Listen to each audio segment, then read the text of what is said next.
Thank you so much. In fact, as I said, I was very privileged to having you in this panel because, unfortunately, me too, I will not be able to be there tomorrow. I will not be in Athens tomorrow.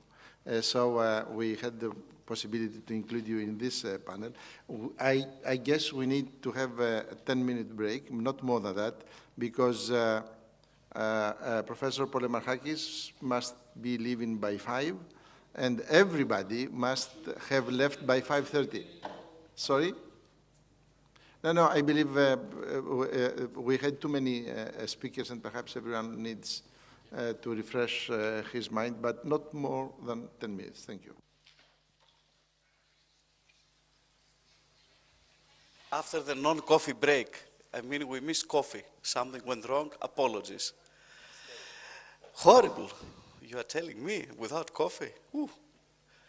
The question is the following, and this is addressed to all the panelists. I would like to take one concrete example. I made this introduction at the opening session, and this is concerning emissions in shipping. We have finished, as Union of Greek Shipowner Association, our visit to Brussels, and the situation goes like this. And I would like to understand the ideology of the question, according to what has been discussed about the situation, how it stands right now. Shipping is responsible 2%. Deep ocean vessels, I don't talk about tourist and leisure boats, and I talk about merchant marine and not coasters, passenger vessels. We talk about pure freighters. 2% for the emissions contributing to the global warming. The decision of European Commission is that unless a solution is found within 2011 through International Maritime Organization, IMO, under the auspices of United Nations, then European Commission is unilaterally going to apply ETS on the vessels. As far as shipping is concerned, this is not a problem, because whatever will come as ETS, that will be passed into the hire, into the freight, that will pass into the cargo to be transported. As an alternative of this, we're proposing something which is clearer, which is taxation for the bunkers consumed and according to an index of the polluting of the engine of the vessel. There's another suggestion from Denmark in the European Commission, which is linked to the ship's design index, because different vessels, different efficiency, and so on and so forth. And there's a long argument. This is not the issue. As far as shipping is concerned, if they pass something once, we'll pass it to the market. But the ideological question, according to what we're discussing, is the following. The first effort was, first of all, the question of the emissions is linked to the hull design of the vessels, and you can do nothing about the vessels which are already making transportation. So shipping society is open to any new design. It has to do with the efficiency of the engines, and yet it's the profound wish of shipping to have the best vessels with the best engines. Also, there's no problem into this. And then it's linked to the question of the quality of fuel we're consuming. Fuel, there is the problem in Brussels that whereas shipping is very dispersed, oil companies, they have strong lobby. So instead of getting the most refined, the best quality of fuel, then they say, we give you whatever fuel is convenient to give for shipping, and then they came with an idea which is called the scrubbers, which is a peculiar mechanism that we take the sulfur and various things out, and then we deposit the residuals, which are very complicated, expensive, and non-efficient thing. And whatever it is, we intend to pass it over, there's no problem. The big issue is the following. Whereas in European Union, we are prepared to consider any practical solution, in IMO, things are blocked through United States, China, Brazil, and India. Should the situation will be that these major countries will block any decision in IMO, and European Community will take decisions which will apply within European community. In practice, that would mean that you are going to have any of the freights for commodities moved to from European Union countries, which will mean loss of competitiveness versus China for their, say, if you take the trade between East Coast, South America, and Mediterranean, then by applying these levies or taxes, the imports will become more expensive from South America, and our exports will lose competitiveness because of this overcharge versus China or India or wherever else. So my question is the following. On the one hand, Europe wants to apply the good practice. That's what I suspect. But where is the international governance who will force the ones who misbehave to do something in order not to gain comparative advantage on enabling content on economical terms like Europe? Because Europe, Greece, of course, is in a very bad state, but I would not imagine that's a paradise in Europe, nor in the United States. So my question is, according to what has been discussed before, what can be done with nations which are reluctant? Because to my point of view, it's not correct that we take decisions which, according to what Professor Ashford mentioned before, that we have also to consider the question of employment. Because if we lose competitiveness, there's a problem. And I fully agree that green economy and greening, environment, economy, they have to go together, but it has to be across the globe. So with what way we can exercise pressure to these nations? Because otherwise, we defeat our own purpose. Sorry for being long. Thank you so much. Thank you. I would be a preference to those who would like to ask questions to Professor Polemarchakis, because he's going to leave us first. And in this frame, please do not hesitate to take the floor. Ambassador. Professor, I regret that you used my title. I just wanted to appear as a simple member of the audience.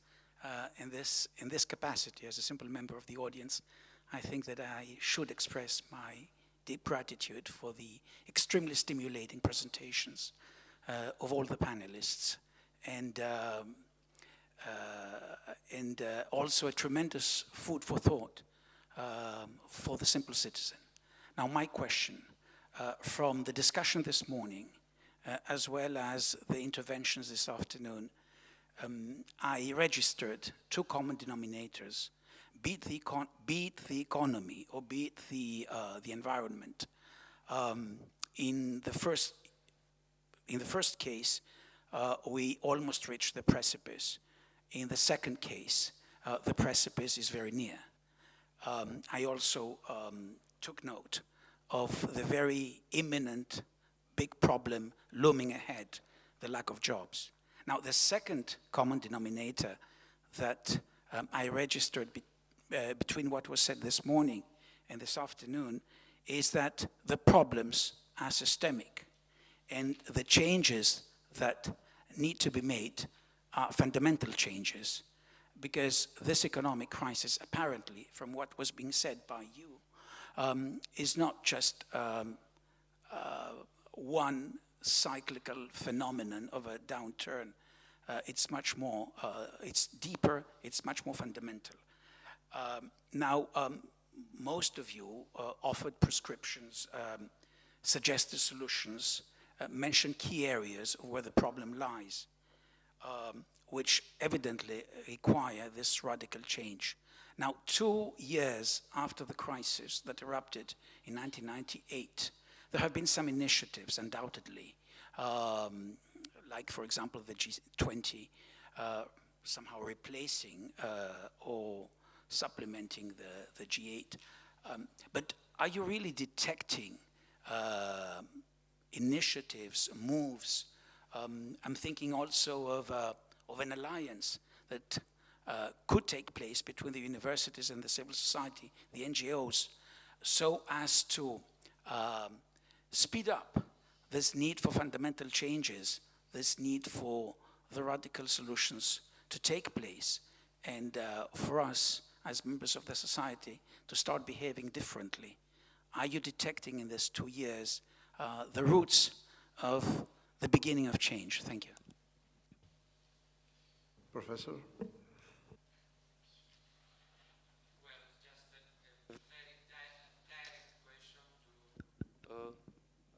Professor Polemarchakis. We have the most, I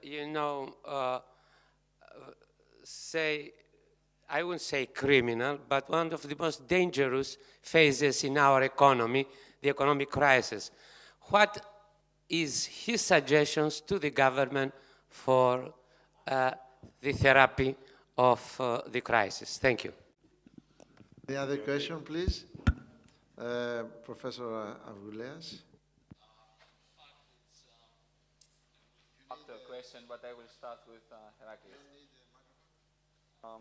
Yes, probably I do. Even though I'm normally very loud.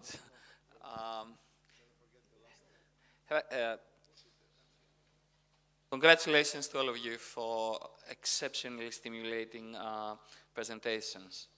Herakles, obviously, I enjoyed very much somebody like you explaining why markets fail. And lots of your good work has been dedicated to how to correct markets, one way or another. However, John Solston said yesterday, and Yanis confirmed today, even though none of them clarified the criteria for the demarcation, that there should be a boundary in the areas where markets or a market-oriented approach is inappropriate and commoditization is harmful. Where do you stand on this? So I'll take the questions. Should I take one more question and then we...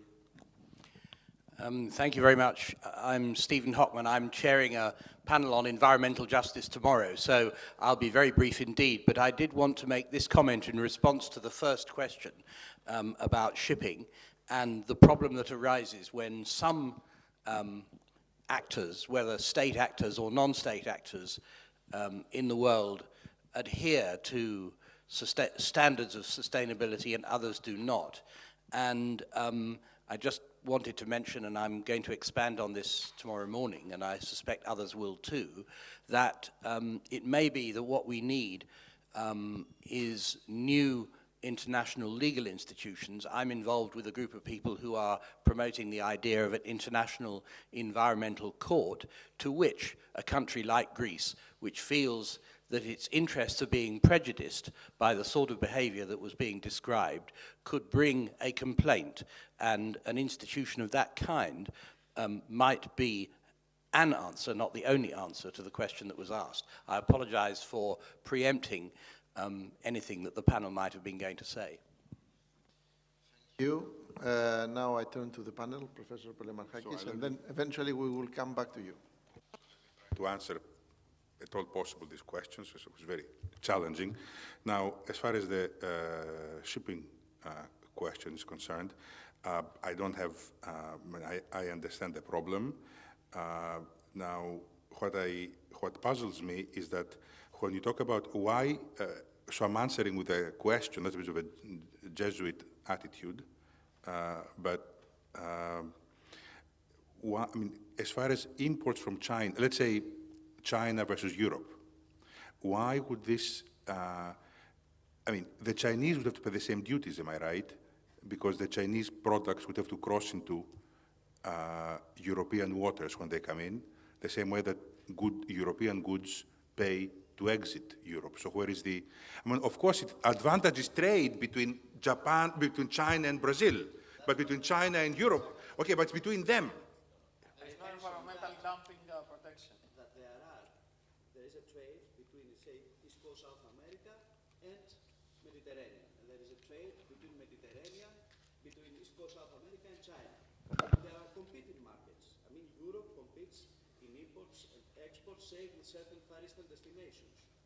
If you are going to have levies or taxes on the leg which is linked to Europe, then European importers will have to pay more, and the exporters will have to bear the extra expense for the tax, which is not going to be the case for Chinese products or Indian